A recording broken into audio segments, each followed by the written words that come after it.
अवधूत चिंतन श्री गुरुदेव दत्त.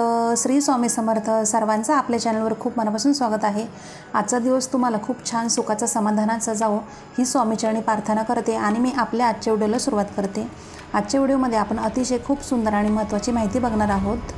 जर तुम्ही नवीन असाल, पहिल्यांदा आपले व्हिडिओ पाहत असाल तर आपल्या चॅनलला सबस्क्राईब नक्की करा, जेणेकरून आपले दररोजचे जे नवीन व्हिडिओ येतील ते सर्वात आधी तुमच्यापर्यंत पोहोचतील. तर आता या वर्षीची वटपौर्णिमा जी आहे तर ती आहे 10 जून 2025 मंगळवार रोजी आलेली आहे. वटपौर्णिमेविषयी संपूर्ण माहिती, पूजाविधी, साहित्य, मुहूर्त, या दिवशी कोणत्या शुभ रंगाच्या साड्या घालाव्या, नेसाव्यात, कोणत्या नेसू नये, कोणत्या रंगाच्या बांगड्या घालाव्या, कोणत्या घालू नये, गरोदर महिला असतील, मासिक धर्माच्या महिला असतील, काय करावं, काय टाळावं, कोणते नियम पाळावे, त्याचबरोबर उपवास कधी करावा, उपवास कधी सोडावा, संपूर्ण माहिती आपण आजच्या व्हिडिओमध्ये जाणून घेणार आहोत. तर संपूर्ण व्हिडिओ अवश्य पहा. तर यंदाची वटपौर्णिमा 10 जून मंगळवार रोजी आलेली आहे. वटपौर्णिमा का साजरी करतात? तर सावित्रीने आपल्या पतीचे प्राण परत मिळवण्याकरिता यमराजाला भक्तीने संतुष्ट केले व आपल्या पतीचे प्राण परत मिळवले. ज्या वृक्षाखाली तो पुन्हा जिवंत झाला ते झाड होते वडाचे आणि तो दिवस होता ज्येष्ठ पौर्णिमेचा म्हणजे वटपौर्णिमेचा. त्यावेळी सावित्रीने वडाची मनोभावे पूजा केली आणि या प्रसंगाची आठवण म्हणून आजही आपण सर्व सवाष्णी स्त्रिया वडाची ज्येष्ठ पौर्णिमेला वडाच्या झाडाची मनोभावे पूजा करत असतो. वडाचे झाड म्हणजे काय? तर देवतुल्य असे झाड म्हणून सुद्धा ओळखले जाते. वडाच्या झाडामध्ये प्रत्यक्ष ब्रह्मा, विष्णू, महेश तिन्ही देवतांचं स्थान आहे. जेव्हा आपण वटपौर्णिमेला वडाच्या झाडाची पूजा करतो तेव्हा आपल्याला देवतांचे पूजन केल्याचे पुण्यफळ, सुख, सौभाग्य प्राप्त होते. ब्रह्मा, विष्णू, महेश तिन्ही देवता आपल्याला भरभरून आशीर्वाद देतात. म्हणून प्रत्येक सवाष्णी स्त्रीने वडाच्या झाडाची ज्येष्ठ पौर्णिमेला मनोभावी पूजा करावी. तसेच या वर्षीची वटपौर्णिमा तुम्हाला सांगितलं मी की 10 जून 2025 मंगळवार रोजी आलेली आहे. पौर्णिमा ज्येष्ठ पौर्णिमा प्रारंभ होणार आहे 10 जून मंगळवार रोजी सकाळी 11:35 आणि ही पौर्णिमा तिथी प्रारंभ होणार आहे दुसऱ्या दिवशी 11 जून दुपारी 1:13 ही पौर्णिमा तिथी संपणार आहे. आता बऱ्याच महिलांना असा प्रश्न पडला असेल की वटपौर्णिमा जी आहे तर ती 10 तारखेला साजरी करावी की 11 तारखेला. तर वटपौर्णिमा या वर्षीची वटपौर्णिमा 10 जून 2025 मंगळवारी रोजी साजरी आपण करणार आहोत. पण बघा, 10 जूनला मंगळवार आलेला आहे, आपल्या कुलस्वामिनीचा दिवस आहे. सर्व महिलांनी या दिवशी लवकर उठायचं आहे आणि वडाच्या झाडाची पूजा करण्याअगोदर काही महिला काय करतात, सकाळी लवकर उठतात आणि घाईघाई सगळं आवरतात आणि वडाच्या झाडाची पूजा करून येत असतात. तर असं करू नका महिलांनो, सर्व काही नीट व्यवस्थित करायचं आहे आपल्याला. तर या दिवशी जर असं लवकर उठायचं आहे आपल्याला आणि सर्व महिलांनी आंघोळीच्या पाण्यामध्ये थोडीशी चिमूटभर हळद टाकून आंघोळ करायची आहे. तर याने काय होईल तर आपली माता लक्ष्मी प्रिय होईल. हळद टाकून आंघोळ केल्याने आणि लक्ष्मीनारायणसुद्धा प्रसन्न होतील, तिन्ही देवता आपल्यावर प्रसन्न होतील. म्हणून हळद टाकून नक्की आंघोळ करा. जे काही आपले शारीरिक मानसिक त्रास असतील संपूर्णपणे नष्ट होतात. महिलांनो, हळद टाकून नक्की तुम्ही आंघोळ करा. त्याचबरोबर या दिवशी महिलांनो, आंघोळ केल्यानंतर लगेच आपल्याला देवघरामध्ये देवांची छान अशी विधिवत पूजा करायची आहे. मंगळवारसुद्धा आहे या वर्षीची जी ज्येष्ठ पौर्णिमा म्हणजेच वटपौर्णिमा मंगळवारी आलेली आहे. आपल्या कुलस्वामिनीची म्हणजे माता लक्ष्मीची छान अशी विधिवत पूजा करा. मूर्ती असेल, फोटो असेल तर पुसून घ्या. मूर्ती असेल छान पंचामृताने किंवा गाईच्या कच्च्या दुधाने अभिषेक करायचा आहे. मूर्ती छान देवघरात स्थापन करायची आहे आणि कुलदेवीचा मंगल कलशसुद्धा या दिवशी जरूर भरायचा आहे. त्याच्याबरोबर देवी आईची ओटी भरायची आहे. आता तुम्ही खणा नारळाची नाही भरली ओटी तरी चालेल, पण वटपौर्णिमेला देवी आईची ओटी गहू आणि आंबा घेतला फक्त आणि त्याने जरी भरली तरी चालेल. आणि त्याच्यासोबतच तुम्हाला तुळशीजवळसुद्धा एखाद्या वाटीत ओटी ठेवायची आहे. आपल्याकडे वडाचे पान असेल तर तुम्ही त्याच्यामध्ये ठेवू शकता. एक वडाचं पान घ्यायचं आहे. देवघरात सुद्धा एखाद्या वाटीतच तुम्हाला म्हणजे एखादं वडाचं पान ठेवा. मूठभर गहू घ्या. दोन्ही मोठी ओंजळीत तुम्हाला गहू घ्यायचे आहे आणि देवी आई समोर ठेवायचा आहे. त्यावर एक आंबा ठेवायचा आहे. हळदी कुंकू फूल वाहून देवी आईची ओटीची पूजा करा. तुमच्या मनात जी इच्छा असेल देवी लक्ष्मीला, तुमच्या कुलस्वामिनीला सांगा. तुळशी मातेसमोर सुद्धा तुम्हाला ओटी ठेवायची आहे. हळदी कुंकू फूल वाहून तुळशी मातेची सुद्धा पूजा करायची आहे. आणि आधी देवघरामध्ये देवाची तुळशी मातेची पूजा करा आणि मगच तुम्हाला वडाच्या झाडाखाली जाऊन पूजा करायची आहे. काही महिला घाई करतात, आधी वडाच्या झाडाची पूजा करून येतात आणि मग त्या घरातल्या देवांची पूजा करतात. असं करू नका. आधी आपल्याला देवघरामध्ये देवांची पूजा करायची आहे, तुळशी मातेची पूजा करायची आहे आणि त्याच्यानंतर आपल्या कुलस्वामिनीची ओटी भरा. नुसती गव्हाची आणि आंब्याने जरी भरली तरी चालेल।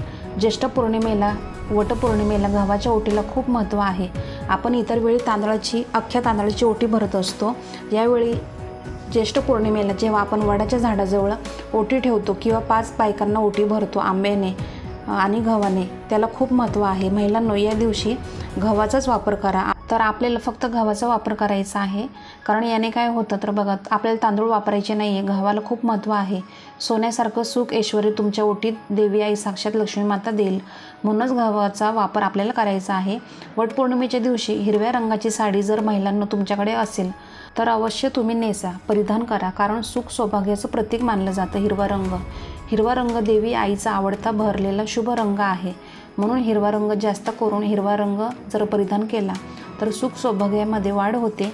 त्याचबरोबर तुमच्याकडे लाल रंगाची साडी असेल, पिवळ्या रंगाची हळदी कुंकवाचा शुभ रंग आहे, प्रत्यक्ष माता लक्ष्मी श्री हरी विष्णू आपला गणपती बाप्पा यांचा प्रिय रंग आहे, म्हणून हे सुद्धा रंग तुम्ही परिधान करू शकता।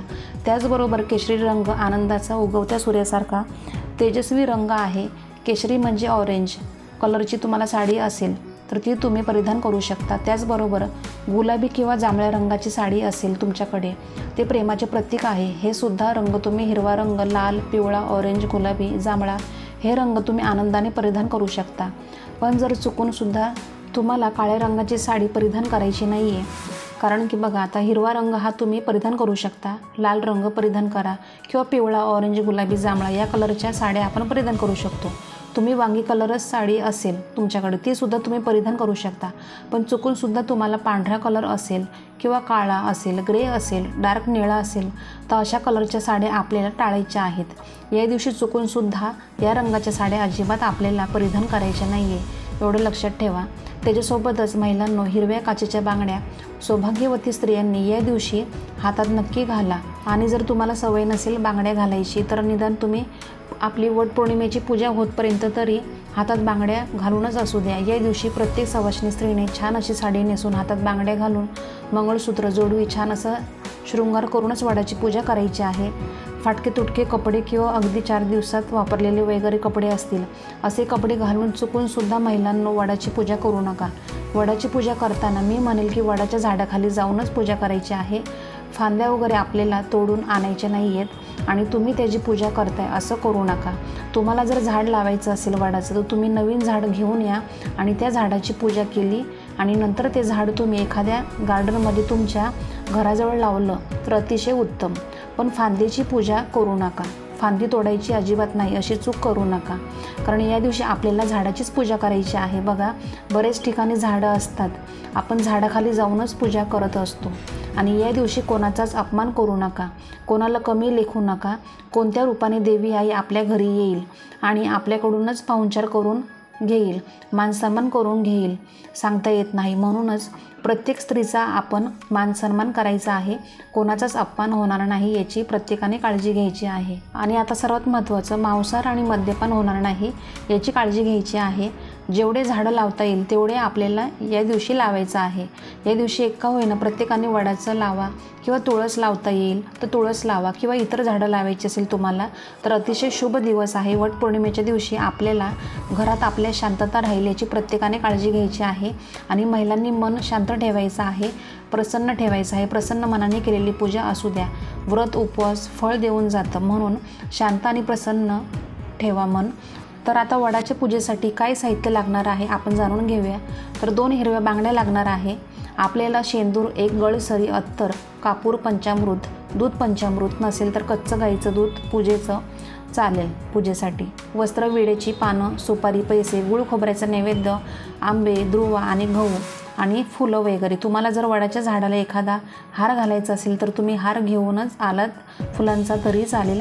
या सर्व वस्तू आपण नेहमीच पूजा करत असतो, तर आपल्याला सर्व अशा वस्तू लागणार आहेत। महिलांना माहीत आहे, प्रथम आपण गणपतीची सुपारी मांडून स्थापना करायची आहे पहिल्यांदा वडाच्या झाडाखाली गेल्यानंतर, आणि मग आपल्याला वडाच्या झाडाची पूजा करायची आहे।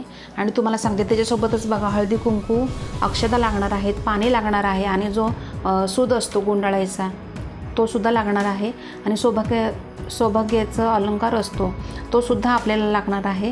तर अशा काही वस्तू असतात तर आपल्याला अशा घेऊन जायचं आहे। आणि आपल्याला पूजाविधी करायची आहे, म्हणजे वडाच्या झाडाची पूजा करून घ्यायची आहे। दरवर्षी आपण पूजा करतो पंचोपचार पद्धतीने, अशीच आपल्याला करायची आहे।